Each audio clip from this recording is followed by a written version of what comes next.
Comment publier des carousels LinkedIn régulièrement sans y consacrer des heures? Aujourd'hui, si publier sur LinkedIn vous prend trop de temps, le problème n'est pas votre discipline, le problème c'est que vous n'avez pas de système. Salut, moi c'est JB, consultant en IA et cofondateur de NoFlow. Notre mission, c'est d'accompagner les entreprises comme la vôtre à intégrer l'IA et l'automatisation dans leur quotidien. Si vous perdez encore du temps sur les tâches manuelles, on vous aide à les identifier et à les automatiser dans votre organisation. Réservez votre premier rendez-vous via le lien dans la description, c'est sans engagement mais impactant.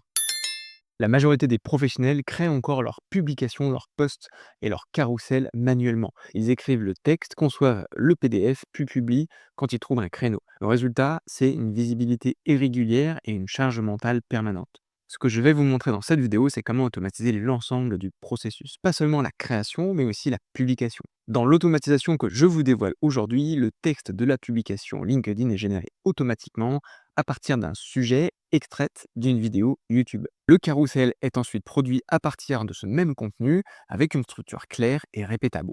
Et une fois que tout est prêt, la publication peut se faire sans intervention humaine directement via l'API LinkedIn. LinkedIn cesse alors d'être une tâche à gérer, il devient un canal de diffusion automatisé, fiable et prévisible. Vous êtes plus de 80% à regarder notre contenu sans vous abonner. Si vous appréciez notre travail, cliquez sur le bouton s'abonner. Ça nous aide énormément et ça nous encourage à vous proposer du contenu toujours plus avancé. Je vous remercie. C'est parti, rentrons dans le vif du sujet. Alors tout d'abord, vous pouvez évidemment retrouver ce scénario d'automatisation en téléchargement gratuit dans la description. Ça vous évitera de refaire tout le travail. Et si vous voulez créer un compte gratuitement sur make.com, qui est l'orchestrateur que vous voyez à l'écran, n'hésitez pas à utiliser notre lien affilié disponible en description. L'objectif, vous l'avez compris, ça va être de publier un carrousel sur LinkedIn à partir d'un contenu qui a déjà été créé, à savoir une vidéo YouTube. Alors, ce que je vous propose, c'est de prendre l'exemple de Se Loger. Comme vous le voyez sur la chaîne YouTube de Se Loger, on a un ensemble de vidéos qui sont disponibles et on a notamment des vidéos regards d'experts qui sont publiées régulièrement. Et comme vous pouvez voir, on a un nombre de vues qui est relativement faible sur ce type de vidéo. Et donc, pour accroître la visibilité de ce type de contenu, on pourrait très bien imaginer faire une publication sur LinkedIn et on pourrait y intégrer tout simplement un carrousel au format PDF qui serait une synthèse de cette vidéo et qui premièrement visuellement a beaucoup plus d'impact et deuxièmement apporte beaucoup plus de valeur à votre communauté. Revenons sur notre scénario. Le premier module de notre scénario va être un module qui va venir regarder les vidéos YouTube qui sont publiées sur une chaîne spécifique. Ici, pour venir identifier votre chaîne YouTube, on va venir récupérer ce qu'on appelle le Channel ID. Pour récupérer le Channel ID, c'est très simple. Vous cliquez sur ID Finder, vous mettez le nom de votre chaîne, à savoir ici Se Loger avec le arrobase devant. Vous cliquez sur OK, ça va venir récupérer le Channel ID, comme vous venez de le voir, de la chaîne Se Loger. Une fois que c'est fait, que le premier module a récupéré la vidéo YouTube, le deuxième module va nous permettre de venir récupérer le transcript de la vidéo. Alors là, j'ai fait pas mal le tour des différentes API qui peuvent exister sur le marché. En l'occurrence, je vous recommande celle-là, Supadata, qui va vous permettre de venir récupérer l'intégralité du transcript de n'importe quelle vidéo YouTube. Donc là, vous le voyez au niveau de la configuration, c'est très simple. Vous renseignez uniquement l'URL de la vidéo YouTube en vous basant sur l'ID de votre vidéo. Et pour venir configurer la connexion à votre compte Supadata, c'est très simple. Vous allez sur supadata.ai, vous cliquez en haut à droite sur Sign in, vous créez un compte, et une fois que votre compte a été créé, vous allez avoir l'interface que vous avez à l'écran. Et la grosse particularité de Supadata, c'est que vous avez à disposition, vous le voyez ici, 100 crédits gratuits, ce qui équivaut à peu près à 100 recherches de vidéos, 100 recherches de transcripts de vidéos, et qui va vous permettre donc gratuitement de récupérer une clé API que vous voyez ici. Donc vous copiez votre clé API et vous allez tout simplement revenir ici dans la création de votre connexion. Vous allez ajouter une connexion et coller votre clé API. Troisième module OpenAI, l'objectif ici va être de venir créer le contenu du carrousel. Comme vous pouvez le voir ici, je suis venu renseigner un prompt un petit peu particulier puisqu'il va sur la base donc, du transcript qui va lui être envoyé, puisque vous voyez le transcript il est envoyé juste en dessous, venir générer le contenu du carrousel. Et donc pour ce faire, on va venir envoyer le contenu de ce carrousel au format JSON pour le rendre ensuite exploitable dans make.com. Et le contenu JSON en question, ça va tout simplement être une variable pour chacune des pages. En l'occurrence, la page numéro 1, c'est le titre de la vidéo, en tout cas une synthèse des sujets évoqués dans la vidéo YouTube. La page numéro 2, c'est le premier point qui a été abordé lors de la vidéo YouTube. La page numéro 3, le deuxième, etc. Une fois que le contenu du carrousel a été créé au format JSON, on va venir parser ce JSON pour le rendre exploitable dans make.com. Et une fois qu'il a été parsé, bien, on va tout simplement venir créer notre carrousel. Alors ici, la méthode idéale et celle que je vous préconise pour venir créer un carrousel, c'est d'utiliser un outil gratuit qui est tout simplement votre suite Google. Vous allez tout simplement venir créer une présentation PowerPoint où vous le voyez, je suis venu renseigner les différents éléments, donc page 1, page 2, page 3, que j'ai créé avec ChatGPT, que je suis venu parser avec le module précédent. Ça veut tout simplement dire qu'à partir d'un template de présentation PowerPoint, je vais venir renseigner les différents éléments qui auront été générés par ChatGPT, vous le voyez, pour les 6 pages qui sont contenues dans mon template PowerPoint. Et une fois que ce template a été enrichi, eh bien, on va tout simplement venir sauvegarder le nouveau document, vous le voyez, dans le répertoire Google Drive. Alors vous allez me demander, mais comment est-ce que je fais pour avoir ces variables page 1 à page numéro 6? Eh bien, c'est très simple. Dans votre template Google Slide, vous le voyez à l'écran, je vais venir positionner sur chacune des pages des balises qui vont me permettre tout simplement de venir remplacer ces fameuses balises par le texte qui aura été généré par ChatGPT. En l'occurrence, vous le voyez, ma première page de mon carrousel, celle que vous voyez à l'écran, avec la balise page 1. J'ai une deuxième page, vous le voyez, avec le premier point qui est évoqué dans la vidéo, donc page 2, et etc. Page 3, page 4, page 5, jusqu'à la avant-dernière page, page 6, puisque pour la dernière page, vous le voyez, on a mis un contenu qui est fixe. En l'occurrence, ici, c'est bien évidemment à vous d'adapter ce template en fonction de votre métier. Et ici, vous le voyez, on aurait très bien pu venir en changer le design, la couleur. Ici, on est venu mettre aux couleurs de seloger.com et on aurait très bien pu venir étoffer ce template avec, par exemple, un lien vers le site web de seloger.com. Une fois que le carrousel, la présentation PowerPoint a été créée, on va venir télécharger cette présentation PowerPoint au format PDF pour que ça soit exploitable dans LinkedIn. Donc là, le paramétrage du module, il est très simple. Vous le voyez, je renseigne l'ID de ma présentation PowerPoint que j'ai créée précédemment, donc le fameux carrousel, et je vais venir transformer donc ce Google Slide, ce fichier Google Slide au format PDF. Ensuite, on a un deuxième module ChatGPT où là, l'objectif va être de venir créer le contenu de notre publication.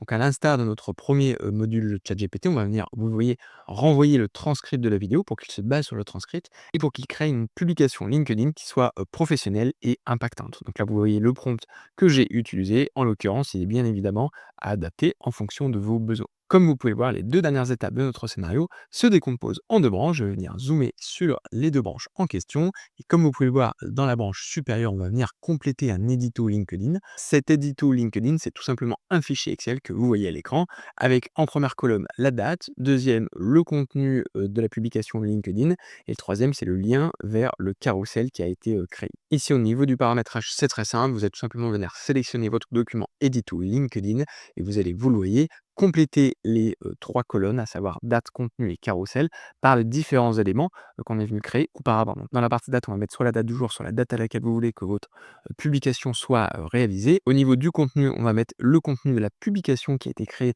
précédemment avec le module ChatGPT. Et enfin, la dernière colonne carrousel, on va venir renseigner le lien vers le carrousel PowerPoint qui a été créé. Alors ce n'est pas le lien vers le PDF, c'est bien le lien vers le Google Slide qui a été créé. Pourquoi? Parce que si on a besoin de faire des modifications, eh bien c'est important d'avoir le lien direct vers le Google Slide. Vous l'avez compris, cette première branche nous permet premièrement de contrôler les différents éditos qui ont été réalisés avec notre système d'automatisation. Et deuxièmement, il nous permet aussi potentiellement de venir, vous le voyez ici, désactiver la branche du bas, tout simplement pour nous permettre d'avoir un contrôle humain avant la publication. Alors, par expérience et dans un premier temps, on préfère désactiver cette publication automatique, mais une fois que le client est confiant dans le résultat, généralement ça se fait 2-3 mois après la mise en production de l'automatisation, eh bien on peut tout simplement revenir activer cette branche et venir publier en automatique sur LinkedIn. Pour publier en automatique sur LinkedIn un carrousel au format PDF, on a besoin de 3 modules. Les modules que j'utilise, comme vous le voyez, ce ne sont pas des modules LinkedIn. Pourquoi? Parce que les modules LinkedIn dans make.com sont relativement limités. C'est donc pour cela que je vais utiliser des requêtes HTTP, tout simplement pour venir interroger l'API développeur de LinkedIn. Première étape pour venir configurer cette publication automatique, vous allez vous rendre sur linkedin.com dans la section développeur et vous allez venir créer une application. Votre application LinkedIn, vous allez lui donner un nom. Donc ici, j'ai pris l'exemple de Se Loger.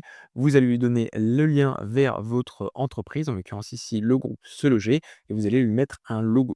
Une fois que c'est fait, vous cliquez juste ici en bas à droite sur Créer l'application. Une fois que c'est fait, je vous invite dans un premier temps à venir vérifier votre page LinkedIn et à suivre la procédure qui s'affiche à l'écran. Vous allez aller dans l'onglet Product et vous allez ajouter deux scopes. Le premier, ça va être Share on LinkedIn. Donc là, vous allez cliquer sur Request Access. Votre produit a été ajouté. Vous allez ajouter un deuxième produit qui est Sign in with LinkedIn using OpenID Connect. Donc là, vous allez également cliquer sur Request Access. Une fois que vos 2 produits ont été ajoutés, vous allez dans l'onglet Authentification. Ici, il est important de comprendre que l'on ne va pas utiliser ni le Client ID ni le Client Secret, mais on va plutôt utiliser ce qu'on appelle un Access Token. Pour ce faire, vous allez cliquer, vous le voyez sur la droite de l'écran sur Auth 2.0 Tools. Et ici, vous allez sélectionner les 2 produits qu'on est venu rajouter, à savoir OpenID et W Member Social. Vous n'oubliez pas de cocher la case du bas et vous allez pouvoir cliquer en bas à droite sur Request Access Token. Vous vous connectez avec le même compte qui est utilisé pour votre compte LinkedIn développeur, vous cliquez sur Sign In et vous cliquez sur Autoriser les différents produits que vous avez ajoutés. Ça y est, votre Access Token a été généré, vous n'avez plus qu'à le copier et à venir le coller directement dans votre credential dans make.com. Vous allez cliquer sur le premier module HTTP et vous allez venir rajouter des credentials. Pour ce faire, vous allez sélectionner API Key dans le type d'authentification, puis dans les credentials, vous allez créer un nouveau credential. Vous allez ici venir renseigner votre clé, donc votre Access Token, en renseignant bien en amont Bearer, en mettant un espace et en collant votre Access Token. Une fois que c'est fait, il faudra paramétrer votre premier module HTTP. En l'occurrence ici, l'objectif de ce premier module est d'initialiser une connexion avec LinkedIn pour nous permettre ensuite d'envoyer notre fichier PDF. Ici, le seul élément que vous aurez à modifier une fois que vous aurez récupéré le JSON en téléchargement, ça va être ici, vous le voyez, mon identifiant de compte sur lequel je vais réaliser la publication. Donc ici, comme je réalise la publication à travers une personne et non pas une organisation, une entreprise, j'ai bien un URN de type personne et j'ai bien renseigné l'identifiant du compte sur lequel je vais venir publier. Ensuite, deuxième module qui se fait uniquement une fois qu'on a ouvert la connexion avec LinkedIn, donc lors du premier module, on va venir envoyer le PDF à LinkedIn. Ici, vous voyez le paramétrage de mon module, je ne rentre pas dans le détail, mais retenez juste qu'ici, l'objectif, c'est bien évidemment d'envoyer le fichier PDF. Et donc, pour ce faire, vous le voyez ici, on va venir l'envoyer à travers ce fameux format PDF et on va venir renseigner la donnée PDF qui a été téléchargée depuis Google Drive. Une fois que c'est fait, le dernier module, on va tout simplement venir publier notre publication qui contient le carrousel. Donc là, vous le voyez au niveau du paramétrage, je ne rentre pas dans le détail, mais retenez juste ici, au niveau donc du ce qui s'appelle le commentaire, commentary. En fait, c'est tout simplement votre message qui va être publié sur LinkedIn, donc le contenu texte. Ça, c'est bien évidemment le contenu qu'on vient récupérer de notre module OpenAI. Et ici, le deuxième élément qu'on va venir envoyer, c'est tout simplement le lien vers le carrousel, c'est-à-dire le PDF qu'on a envoyé au préalable à LinkedIn. Petite pause avant de vous montrer le résultat final. Si vous aussi, vous voulez obtenir le même niveau d'automatisation pour votre business, cliquez sur le lien dans la description pour réserver votre rendez-vous gratuit. Lors de cet échange, on analyse vos process, on vous propose un plan d'action sur mesure et surtout, on vous accompagne pour mettre en place les bons outils et process métiers adaptés à votre activité. C'est sans engagement mais impactant. Ce que je vous propose de faire, c'est donc de venir tester notre scénario. Donc là, vous le voyez sur la gauche de l'écran, j'ai notre scénario, notre workflow make.com que je vais venir lancer. Sur la droite de l'écran, on a notre édito LinkedIn qui va venir se compléter automatiquement avec la vidéo qu'on est venu récupérer sur YouTube. On est parti, je lance le scénario. Comme vous pouvez le voir, il est en train de récupérer donc le transcript de la vidéo. Donc vous voyez, il a réalisé l'étape. Il est maintenant en train de créer le contenu du carrousel. Là, il est en train de créer le carrousel donc directement sur Google Drive. Il va ensuite venir de télécharger, puis créer le contenu, cette fois-ci, de la publication. Et une fois qu'il aura créé le contenu de la publication, il va venir compléter l'édito LinkedIn et surtout, il va venir publier en automatique. Comme vous avez pu le voir en live sur la droite de l'écran, on a bien le contenu de notre publication qui a été généré. Si on clique dessus, vous le voyez, on se rend compte qu'on a un contenu qui est relativement cohérent avec ce qu'on peut avoir comme publication sur LinkedIn. Alors bien évidemment, le ton est à adapter en fonction de votre société, de votre secteur d'activité, mais il a bien respecté ce qu'on lui avait demandé de faire. Et si on continue, vous le voyez sur la dernière colonne carrousel, on a bien notre carrousel qui a été créé, donc on va venir cliquer dessus, et on va venir voir comment est-ce qu'il est venu agencer les différents éléments. Et donc là, vous le voyez, il a bien donc intégré les différents textes sur les différentes pages. Donc là, vous voyez, c'est le titre, le sujet de la vidéo, à savoir Data et IA, comment le groupe Point de vente transport l'immobilier commercial. On a, vous le voyez, le premier point qui est à retenir. On a ensuite un deuxième point, un troisième, quatrième, cinquième, et enfin la dernière page, ce loger qui est resté fixe. Alors si on le met en grand, voici ce que ça donne et vous voyez, on est sur quelque chose qui est, relativement, de bonne qualité. Alors bien évidemment, il faut adapter en fonction de votre marque, et en fonction de votre branding, ce type de template. Mais là, vous l'avez compris, on est sur quelque chose de relativement, simple, qui fonctionne et qui permet d'avoir en automatique notre carrousel qui est, créé, d'avoir cette régularité dans, l'édito et dans la publication LinkedIn. On va maintenant venir vérifier si notre publication a correctement été publiée sur LinkedIn. Là, on sort sur LinkedIn, vous le voyez, je l'ai publié à travers un compte personnel Comme vous le voyez, je suis dans la section activités d'un collaborateur. Je vais venir actualiser les activités et les publications qui ont été réalisées. Et comme vous pouvez voir, on a bien notre publication qui a été faite. Vous le voyez avec la phrase d'accroche. Le point de vente physique reste-t-il un actif d'avenir et comment la tech la transforme-t-elle? On a bien notre carrousel qui a été publié correctement. Donc là, vous voyez, on retrouve les différents éléments qu'on a pu voir tout à l'heure. Et si je déplie la publication, vous le voyez ici, on retrouve bien donc l'intégralité de la publication. C'est la fin de cette vidéo, merci de l'avoir regardée. J'espère qu'elle vous aura permis de comprendre qu'à travers un système d'automatisation, on peut venir déléguer et surtout systématiser certaines tâches qui peuvent être chronophages, mais qui n'en sont pas moins importantes pour votre business et pour votre visibilité sur les réseaux sociaux. Alors bien évidemment, le cas d'usage qu'on vient de voir est très propre à se loger, mais en l'occurrence, si vous exercez un autre métier, si par exemple vous êtes toujours dans l'immobilier, mais que vous réalisez des travaux et que vous voulez communiquer autour de la réalisation de vos travaux. Pour imaginer que dès que vos travaux sont finalisés, venez récupérer les photos des travaux donc dans un répertoire Google Drive ou Microsoft et venir tout simplement venir créer un carrousel et publier en automatique sur un simple déclencheur qui pourrait être par exemple un passage en travaux terminés dans votre CRM ou alors dans votre outil de gestion de projet. Si vous êtes dans les transports et notamment dans la location de voiture, c'est exactement la même chose. Dès que vous rentrez un nouveau véhicule ou dès que vous avez une nouvelle offre à proposer à vos clients, on peut en créer un carrousel et on peut venir publier et communiquer autour de cette nouvelle offre et de ces nouveaux véhicules. Et enfin, si vous êtes dans le e-commerce et que vous avez besoin de partager vos nouveaux produits, eh bien c'est la même chose. On peut venir évidemment publier une seule image de votre produit. Le plus intéressant, je trouve, le plus impactant pour montrer vraiment la valeur de vos produits, c'est de présenter toute la gamme et en l'occurrence toutes les différentes photos et différentes images que vous pouvez avoir d'un seul et unique produit. Merci d'avoir regardé cette vidéo. Pour soutenir notre travail, si elle vous a plu, je vous invite à nous le dire dans les commentaires et à mettre un like. N'hésitez pas à vous abonner et à activer les notifications pour ne pas louper le prochain tutoriel. Je vous dis à la semaine prochaine pour une nouvelle vidéo.